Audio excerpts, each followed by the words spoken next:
Assalamualaikum warahmatullahi wabarakatuh. Saya akan menerangkan skill yang ketujuh. Nih kita masuk ke skill yang ketujuh. Temanya adalah mengidentifikasi verb agreement setelah expression of quantity. Sebelumnya saya berdoa semoga kita semua dalam keadaan sehat-sehat semua. Patuhilah protokol kesehatan ketika Anda beraktivitas di luar ruangan, yaitu di luar rumah, yaitu memakai masker, kemudian mencuci tangan sebelum masuk kembali ke dalam rumah ya. Saya rasa itu adalah protokoler resmi yang harus kita jalankan, menjaga jarak ya, selalu memakai masker dan cuci tangan. Semoga semuanya segera berlalu dan kita segera bisa menjalani aktivitas normal seperti biasanya. Kita masuk ke yang page kedua, yaitu menjelaskan mengenai verb agreement setelah expression of quantity. Jadi sebenarnya verb agreement itu apa? Verb agreement itu adalah kesesuaian antara subjek dengan verb ya. Nah, verb agreement itu sekali lagi kesesuaian adalah antara subjek dengan verbnya. Dalam bahasa Inggris itu harus sesuai, memang begitu ya.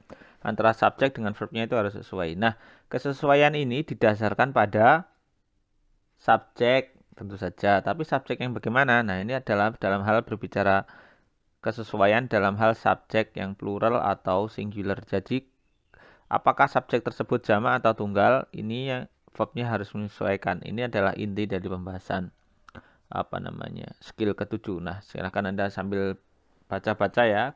Kalau belum, saya sarankan Anda baca dulu sebelum mendengarkan penjelasan ini. Ya, jadi dalam bahasa Inggris tentu saja kita sudah tahu bahwa subjek itu bisa tunggal, bisa jamak. Nah, verbnya juga harus menyesuaikan. Jika ini subjeknya tunggal bagaimana, jika subjeknya jamak bagaimana. Saya rasa Anda sudah paham ya, terutama di verb yang menggunakan helping verb atau to be dan verb yang ketika berada di simple present tense itu sangat-sangat berpengaruh sekali ya.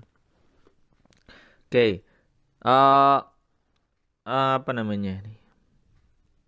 Dalam hal ini yang didetailkan adalah mengenai subjek dengan tambahan expression of quantity seperti all, most, and some. Nah, ini mungkin beberapa orang menganggap bahwa ketika ada kata-kata tersebut, expression of quantity ini, maka otomatis dia adalah jamak atau plural. Sebenarnya tidak tepat karena bisa berarti dua hal ternyata ya.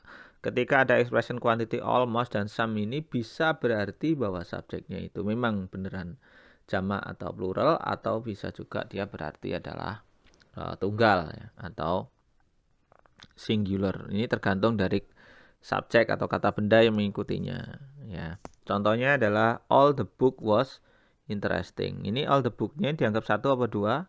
Ya, dianggap satu. Ya.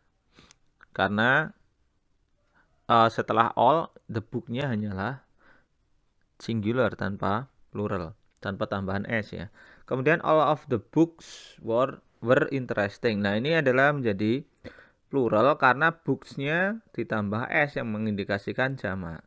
Ya, jadi all-nya menjadi banyak atau menjadi plural.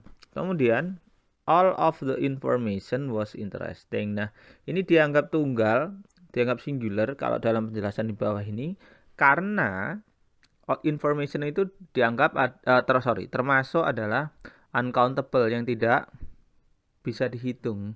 Information itu tidak bisa dihitung, makanya dia dianggap uncountable, makanya dia dianggap sebagai tunggal atau singular. Makanya verb yang mengikuti adalah was bukan were. Ini kalau saya ingatkan kembali ya. Jika subjek ini dalam hal verb agreement basic saja ya. Jika subjek itu adalah tunggal, maka verb yang berupa helping verb yang bisa mengikuti adalah hanya is sama was. Is jika present, was jika past. Sama M khusus untuk I ya. Ini adalah helping verb yang boleh mengikuti subjek yang tak singular tadi ya. Kemudian jika subjek berupa plural, ini kalau helping verb yang boleh mengikuti adalah are. Ini kalau present. Kemudian were ketiga past ya, seperti di sini were, ini past. Oke. Kemudian jika verbnya berupa action verb, maka yang terjadi di perubahannya adalah di present, simple present tense, simple past. Insya Allah seingat saya tidak ada. Ketika di simple present maka subjek yang plural tadi verbnya kebanyakan ditambah s atau es ya. Subjek plural itu subjek yang singular itu ya berupa semua subjek yang merujuk pada keterangan tunggal atau kata ganti tunggal, misalnya he, she, it ya, dan yang lain-lain. Dan subjek yang maksudnya merujuk tunggal ya, misalnya buah,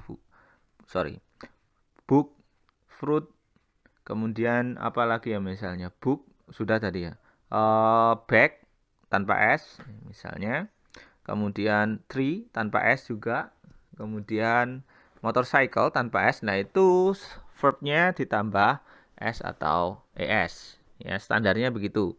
I tidak ditambah s atau es. Oke.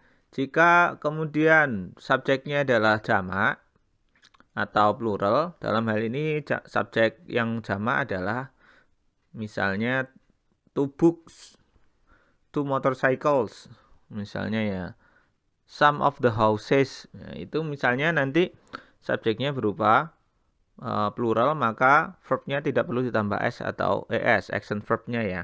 Nah, masalahnya adalah di di subjek di simple present tense tadi Anda harus paham ya, ini verbnya ditambah s atau es. Jika subjeknya singular itu lazimnya ditambah s atau es gitu maksud saya. Anda harus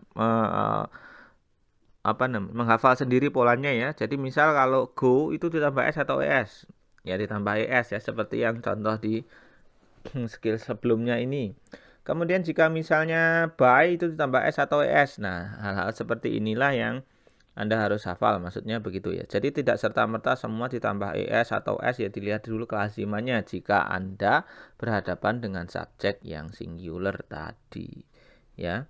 Ini hanyalah untuk mengingatkan mengenai basic-basicnya saja ya, bahwa ternyata memang ada verb itu harus menyesuaikan dengan subjek. Dalam hal ini patokannya adalah apakah subjeknya singular atau plural. Ketika singular bagaimana, ketika plural bagaimana, dan terjadi perubahannya di mana saja.